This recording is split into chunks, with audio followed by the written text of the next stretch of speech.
Thanks for visiting the patient and the weather today. I'm meteorologist Al Peterlin, and this is a weather report. I'd like to talk about the weather health stresses for June 16th, 2026. We do keep additional graphics at tpatw.com. We also maintain a patient weather storefront on Amazon. Amazon purchases made through our patient weather storefront support the activities of patient weather. Looking at the surface map for Tuesday, we have a rather significant shift in falling temperatures across the eastern two-thirds of the nation, and that's because there's that cool front stretching all the way from Missoula, Montana to Oklahoma City, back over east to the Missouri Boot Heel, and then north up through the thumb of Michigan. Note that we have a little bit of activity lingering along the Gulf. We do have some showers with the peak of the low up here in the Dakotas to Montana, and then a little bit of activity still trying to happen along the Ohio Valley. Looking at our vitality index, which is a composite measure where all of the different weather elements might get together and have some weather stresses, and you'll notice that the focus of activity is now shifted to either the high plains or all the way up into the northern Rockies, Montana, Wyoming, from the panhandle of Nebraska through western Dakotas. A little bit of activity still going on here. At the easternmost corner of the Four Corners, up in the Texas Panhandle, the Oklahoma Panhandle.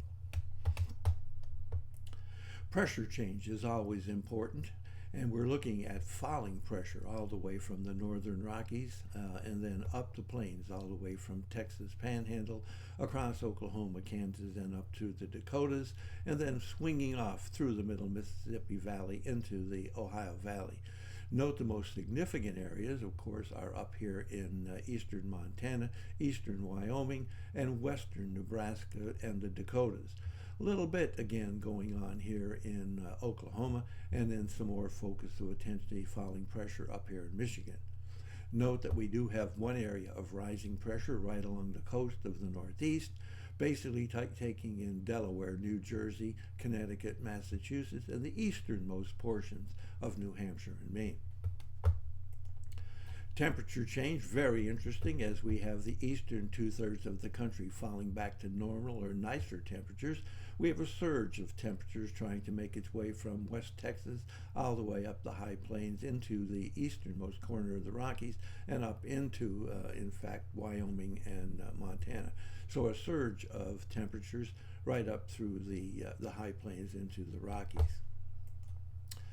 Looking at the change in moisture availability is also very interesting. You'll note that we're cutting off the moisture just a bit from the Four Corners, and the vapor pressure showing that also diminishing. But note that we're picking up moisture here in the Central Plains and the Middle Mississippi Valley. So a new focus of incoming moisture. The good news is that the instability is cutting off through much of the country, although still hanging on right along the Gulf and across Florida, and then one very interesting focus of instability up here in Iowa into southern Wisconsin, and that's with that frontal system still hanging on.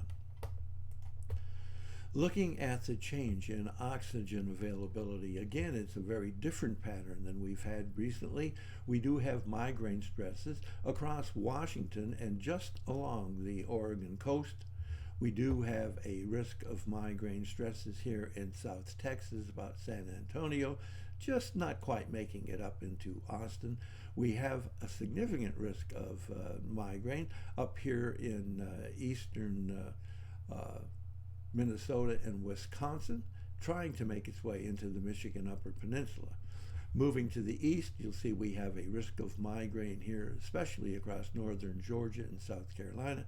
And then we have a risk of migraine once again along the eastern seaboard, running from New Jersey, actually from eastern Maryland, New Jersey, Connecticut, southern New Hampshire, and Maine. Looking at the risk of asthma and arthritis, that's in that area of frontal holding and some moisture, especially across Wyoming, eastern Montana, and the Dakotas.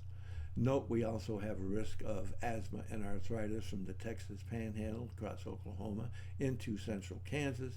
And it does swing not quite as significantly across the Tennessee Valley and then up into the easternmost portions of the Ohio Valley. Thanks for visiting the patient and the weather. Your comments are appreciated. And if you hurt, tell us where you're located.